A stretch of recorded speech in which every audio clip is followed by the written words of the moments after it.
Assalamualaikum. Welcome to my videos and lectures.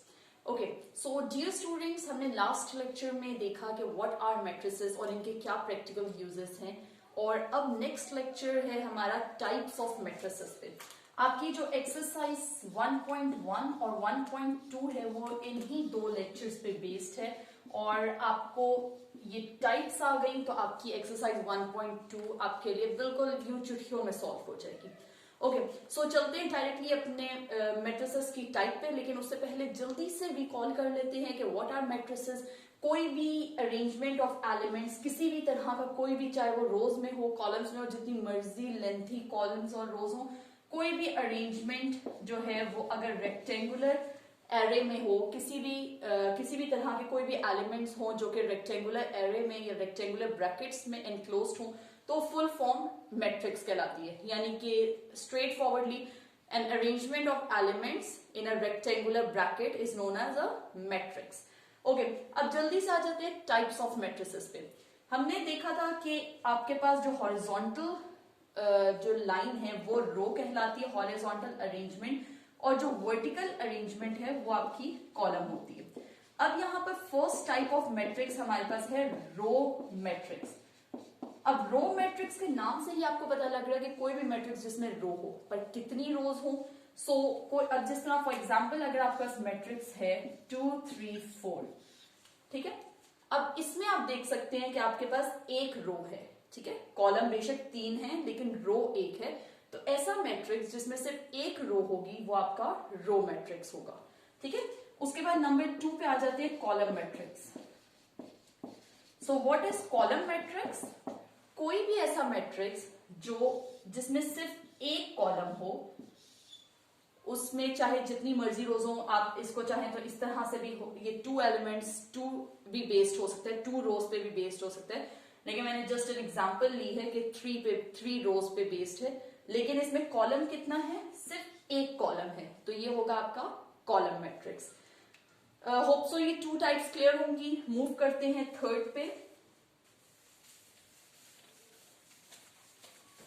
Okay, rectangular matrix number 3 type है rectangular matrix. अब rectangle किस तरह का होता है?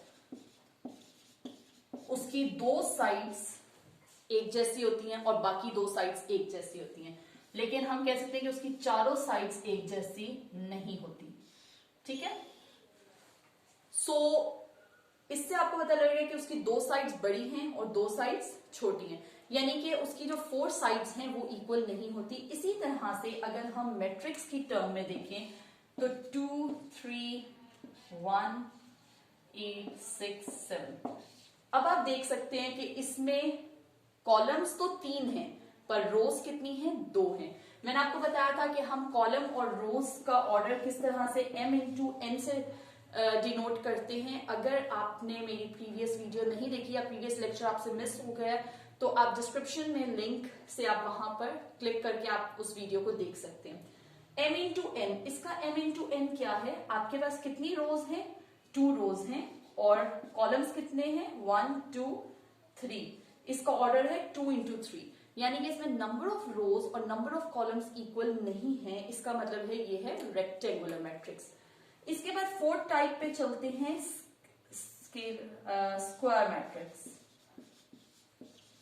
ओके, अब स्क्वायर किस तरह का होता है? उसकी all sides of equal length, ठीक है, उसकी तमाम चारों साइड जो है वो इक्वल होती हैं। इसी तरह से अगर मैट्रिक्स की फॉर्म में देखा जाए तो ऐसा मैट्रिक्स जिसमें नंबर ऑफ रोज और नंबर ऑफ कॉलम्स इक्वल होंगे वो होगा आपका स्क्वायर मैट्रिक्स, ठीक है। होप सो यहां तक आपको क्लियर होंगी टाइप्स। फर्स्ट टाइप थी रो मैट्रिक्स, ठीक है, रो मैट्रिक्स में सिर्फ एक रो होती है। कॉलम मैट्रिक्स में सिर्फ एक कॉलम होता है। उसके बाद रेक्टेंगुलर मैट्रिक्स जिसमें नंबर ऑफ रोज और नंबर ऑफ कॉलम्स इक्वल ना हो, और उसके बाद स्क्वायर मैट्रिक्स जिसमें नंबर ऑफ रोज और नंबर ऑफ कॉलम्स एक दूसरे के इक्वल हो, ठीक है। अब चलते हैं 5th टाइप पे। 5th टाइप है आपकी नल और जीरो मैट्रिक्स, नल और जीरो मैट्रिक्स, ठीक है। अब नल और जीरो मैट्रिक्स क्या है? इसके नाम से ही आपको पता लग रहा है कि या तो इसमें कुछ भी नहीं होगा, ठीक है, यानी कि इसमें कोई एलिमेंट नहीं होगा, या इसमें जो एलिमेंट्स होंगे वो सिर्फ 0 होंगे। ठीक है, एग्जाम्पल लेते हैं, ये आपका एक नल मैट्रिक्स है। ठीक है, ये आपका 0 मैट्रिक्स है, ये किसी भी अरेंजमेंट में हो सकता है। ठीक है, कोई भी इसकी अरेंजमेंट हो सकती है, इसके एलिमेंट्स जो हैं वो 0 होंगे। ठीक है, और ये आपका हो जाएगा 0 और नल मैट्रिक्स। इसका कोई भी ऑर्डर हो सकता है। फॉर एग्जाम्पल अगर मैं इसकी बात करूं तो इसमें 1 रो और 2 कॉलम्स हैं। ठीक है, यानी ये 1 into 2 इसका ऑर्डर है। इसका ऑर्डर क्या है, इसमें कितनी रोज है, 3 रोज और 1 कॉलम। इसमें 2 रोज 2 कॉलम, इसमें 2 रोज 3 कॉलम्स। ठीक है, इसके बाद फिफ्थ टाइप के बाद अब चलते हैं सिक्स्थ पे, transpose of a matrix. Hope so यहां तक ये 5 बेसिक टाइप्स आपको क्लियर होंगी, रो, कॉलम, स्क्वायर्स, रेक्टेंगुलर और नल और 0। ठीक है, अब आ जाते हैं transpose of a matrix. Transpose of a matrix बहुत ज्यादा इंपॉर्टेंट है आपके लिए, वो इसलिए क्योंकि आगे एक्सरसाइज में बहुत सारे ऐसे क्वेश्चंस हैं जिसमें आपको transpose of a matrix find out करना है। ठीक है, अब ट्रांसपोज ऑफ अ मैट्रिक्स है क्या। ठीक है, अब जैसे कि मैंने आपको बताया था लास्ट लेक्चर में कि अगर आपको रोज और कॉलम्स के बारे में अच्छी इंफॉर्मेशन है, आपको उस पर ग्रिप है, तो आप आगे के तमाम क्वेश्चन सॉल्व कर सकते हैं। ठीक है, सो अब transpose of a matrix, like अगर एक मैट्रिक्स है 1 2 3 6। ठीक है, ये एक मैट्रिक्स है, इसकी रोज कौन सी है, 1 2 और 3 6, ये इसकी रोज हैं, और इसके कॉलम्स कौन से हैं, 1 3 और 2 6। ठीक है, अब transpose, let this matrix be A. ठीक है, अब अगर मैं कहूं कि ए का transpose, A transpose will be denoted as A transpose. अब अगर मैं कहूं कि इसका ट्रांसपोज क्या होगा, तो आपने करना क्या है कि रोज को कॉलम में चेंज कर देना है। ठीक है, लाइक अब ये देखें 1 2 ये रो थी, इसकी जगह अब 1 2 को इस तरह लिख देंगे। इसी तरह 3 6 एक रो थी, उसको आप इस तरह से लिख देंगे। ठीक है, अब हुआ क्या कि ऑटोमेटिकली जो रोज थी वो कॉलम बन गए और जो कॉलम थे वो रो बन गई। देखिए यहाँ पर जो फर्स्ट कॉलम था 1 3, वो अब वहां पर फर्स्ट रो है 1 3। ठीक है, होप सो ये आपको क्लियर होगा। ट्रांसपोज ऑफ अ मैट्रिक्स बहुत ज्यादा इंपॉर्टेंट है। एक बार फिर जल्दी से रिपीट कर देती हूँ, कोई भी मैट्रिक्स आपको गिवन हो, उसकी जो रोज हैं उसकी अरेंजमेंट को आपने चेंज करके उसे कन्वर्ट कर लेना है कॉलम में। ठीक है, एक और एग्जांपल इधर देख लेते हैं, 1 6 8 1 3 2। ठीक है, थोड़ा सा मैंने दूसरे ऑर्डर का ले लिया है। अब इसका अगर ए ट्रांसपोज में आपको कहूं फाइंड आउट करने को, तो आप इसके जो रोज हैं 1 6, ये आपका हो जाएगा कॉलम, दूसरा है 8 1 और तीसरा है 3 2। ठीक है, इसका देखिए ऑर्डर भी चेंज हो गया। पहले इसका ऑर्डर था 3 into 2, अब इसका ऑर्डर है 2 by 3। ठीक है, क्योंकि रोज और कॉलम्स चेंज हो गए।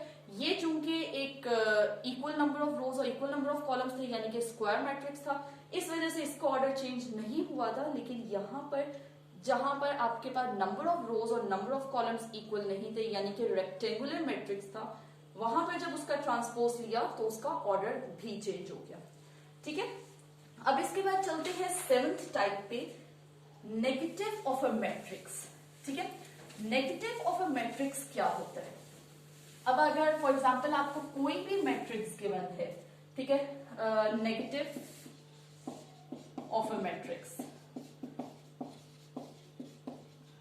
फॉर एग्जाम्पल आपको एक मैट्रिक्स गिवन है 3 -2 8 1। ठीक है, ये आपका मैट्रिक्स है ए। अब मैं आपको कहूं कि इसका आपने negative of a matrix find out करना है, तो आपने करना क्या है कि हर एलिमेंट के साथ जो साइन होगा उसको आपने चेंज कर देना है। ठीक है, यानी कि उसका ऑपोजिट साइन लग जाएगा। अब ए का नेगेटिव ए क्या होगा आपका, -3 -2 है तो ये हो जाएगा आपका +2 -8 और -1। ठीक है, ये आपका negative of a matrix A आ गया। ठीक है, होप सो ये क्लियर होगा।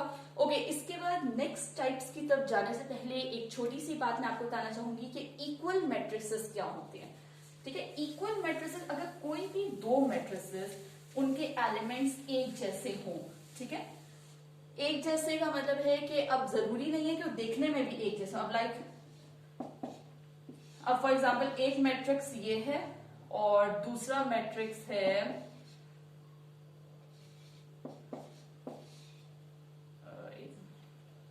ठीक है, फॉर एग्जाम्पल ये दो मैट्रिक्स हैं।